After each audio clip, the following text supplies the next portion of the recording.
Alors, on va passer au thème 2. Je vous rappelle que le thème 2, c'était préoccupation des communautés côtières quant à l'avenir du golfe du Saint-Laurent et ses ressources. Donc, c'était vraiment sur les préoccupations. Ah, c'est Véronique. Bonjour. Alors, le thème numéro 2, c'était surtout sur la question des préoccupations des gens par rapport à avant le projet d'exploitation d'exploration et après, puis la question du développement durable. Donc, les points qui sont ressortis dans les différentes équipes qu'on a rencontrées, il y a surtout la diminution des stocks. C'est déjà préoccupant pour l'instant. Donc, il y a aussi la perte de biodiversité, la surpêche, les espèces en péril, toutes les lois de protection pour les espèces en péril, l'érosion, les changements climatiques, le besoin aussi de concertation et de coordination des actions, c'est déjà présent. Plusieurs projets de développement qui sont présentement sur la table n'ont pas de vision à long terme. Donc ça, c'est déjà des préoccupations que les gens en fait ressortir. Il n'y a pas de corrélation entre les volets économiques ou peu, économique, social et environnement. Donc ça serait à développer. Il faut aussi viser le maintien des acquis et valorisation des efforts. Par exemple, si on regarde l'état du homard, les pêcheurs ont fait des efforts, juste pour nommer le homard, les efforts de conservation des milieux humides, en aquaculture, mariculture. Donc, favoriser le maintien de ces acquis-là, c'est déjà des préoccupations. Viser aussi le maintien du niveau de vie qu'on a actuellement, découlant du tourisme et de la pêche et des autres activités qui n'ont pas été mentionnées. Donc, c'est surtout tourisme et pêche majoritairement. Le besoin d'éclaircissement sur l'état des pêches par le ministère des Pêches Océans et son avis en regard des projets sur les hydrocarbures. La gestion du ministère des Pêches est aussi critiquée par rapport au permis, si je ne me trompe pas, ce n'était pas dans mon équipe, mais permis de pêche. La présence des espèces envahissantes, c'est très préoccupant aussi déjà. Augmentation de la population du phoque gris. La délégation des responsabilités du fédéral vers les provinces sans être assortie de moyens et des ressources nécessaires.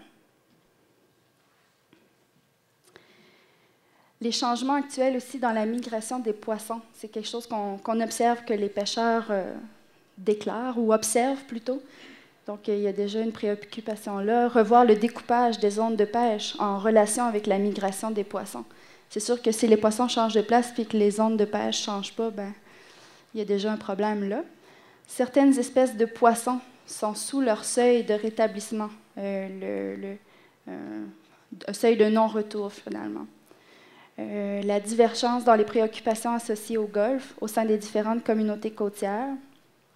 Le besoin de prendre conscience de notre dépendance au pétrole, le besoin d'une vision durable et équitable dans l'ensemble des développements dans le Golfe, la préservation des paysages, milieux de vie, etc. Pour la question 2, on regardait plutôt, advenant le projet d'exploration puis d'exploitation des hydrocarbures, comment ça modifie les préoccupations. Donc, on a regardé sensiblement les préoccupations, mais post-projet, si on veut. Il y a eu une divergence d'opinion.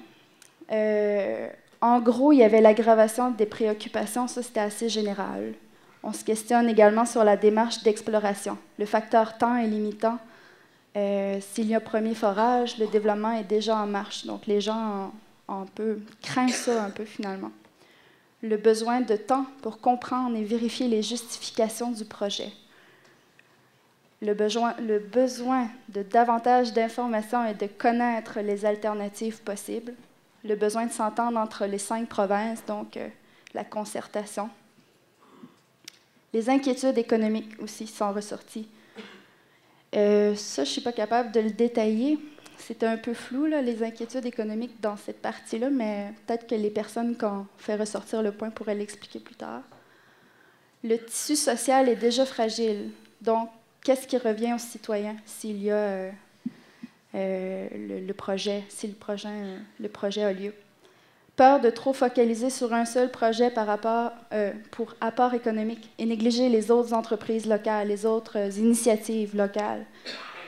Si on focalise trop sur un seul projet, on risque d'être perdant à la fin s'il y a un problème ou quoi que ce soit. Donc, faut tout le temps, faut pas mettre tous les œufs dans le même panier. C'était comme ça qu'on l'avait vu. S'il y a exploration, il y a forcément exploitation à venir. Ça, c'est ce que certains ont dit. Il n'y en a pas juste un, il y en a plusieurs qui ont quand même revenu là-dessus. Il a peur que si le processus commence, il ne s'arrêtera plus.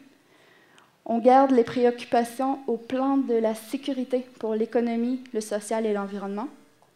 Le besoin de départager les responsabilités en termes d'émission de permis et de surveillance des opérations. Vulnérabilité des milieux. Remise en question du poids des communautés côtières. On se demandait si elles avaient vraiment un véritable poids, puis c'est ce qu'il faudrait peut-être prouver. Bénéfices nationaux, risques locaux, ça en dit long. Il faut considérer tous les volets du développement durable davantage que l'analyse bénéfice-coût. Donc, il faut regarder tous les paliers ensemble, puis comme il a été dit hier pendant les conférences, je pense que c'est la première conférencière, il vaut mieux pas optimiser tout, baisser un peu ouais, sous-optimiser, mais que tout soit là. Plus de place aux communautés dans le cadre d'une industrie qui cherche généralement à centraliser ses décisions. Le MPO devrait être l'entité qui pourrait aider à concerter les communautés du Golfe. Donc ça a ressorti assez souvent aussi. Et beaucoup le manque de transparence des compagnies privées comme le gouvernement. Demande d'une commission d'examen, ça fait l'unanimité dans un des groupes cet après-midi, sur le projet Old Harry, qui pourrait déboucher éventuellement, lui, sur un moratoire, mais commencer par la commission d'examen d'abord. Le besoin de réfléchir les enjeux du projet en dehors du contexte électoral aussi.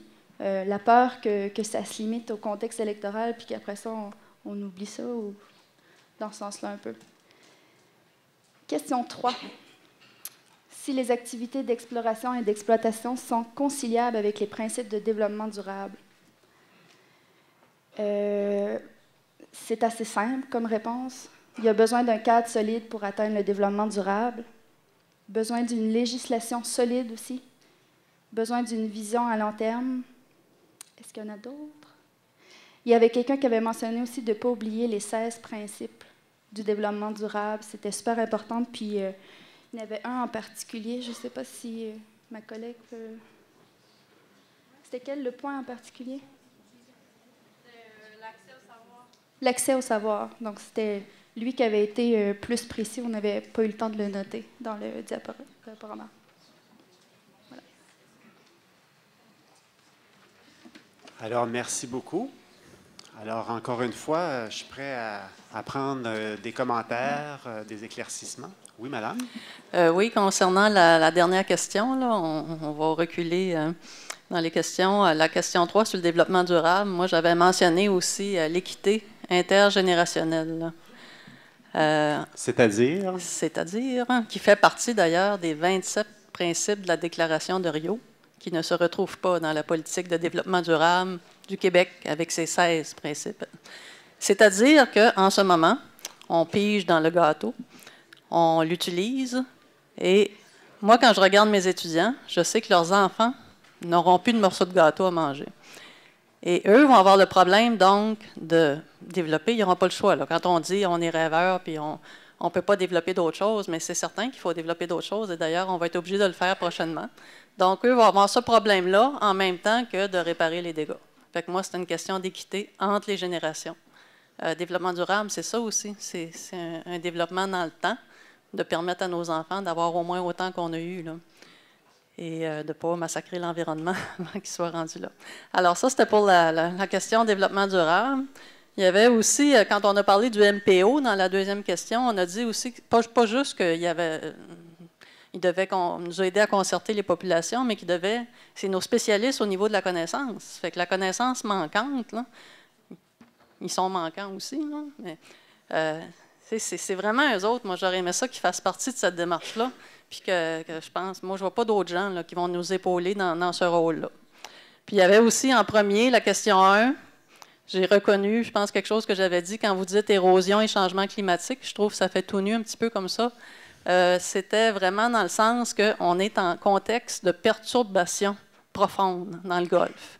Plus de glace, niveau d'eau qui augmente, tempête, érosion était une conséquence. Et cette perturbation-là, on doit s'adapter.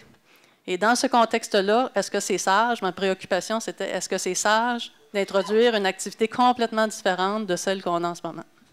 Voilà. Merci beaucoup. On apporte ces nuances nécessaires. C'est déjà pris en note par le secrétariat. Un commentaire à l'arrière? Oui, Sonny Cormier. Je suis un petit peu surpris de ne voir que les aspects négatifs et les problèmes dans les résumés d'ateliers. L'atelier auquel moi j'ai assisté, bien sûr, ces aspects-là y étaient, mais on a eu une discussion qui, je crois, intéressante sur faire le poids ou faire la balance entre les aspects positifs et les retombées positives qu'il peut y avoir et les aspects négatifs et les risques. Donc, d'évaluer les risques en fonction des bénéfices et d'évaluer les bénéfices en fonction des risques pour être en mesure de prendre la décision. Je m'y retrouve très peu dans le résumé qui a été fait. Ça me surprendrait que les bénéfices n'aient pas été discutés du tout dans les autres ateliers. Donc, certainement dans la nôtre, ça a été un aspect intéressant, je dirais, de la discussion et ce qui a permis, je pense, tout cas, en ce qui me concerne, je suis un peu un néophyte dans ce dossier-là, de faire avancer le débat. Donc, sans prendre position, il y a quand même eu une discussion sur les bénéfices potentiels et l'évaluation qu'on doit faire en fonction des risques. OK. On prend compte de votre commentaire, évidemment.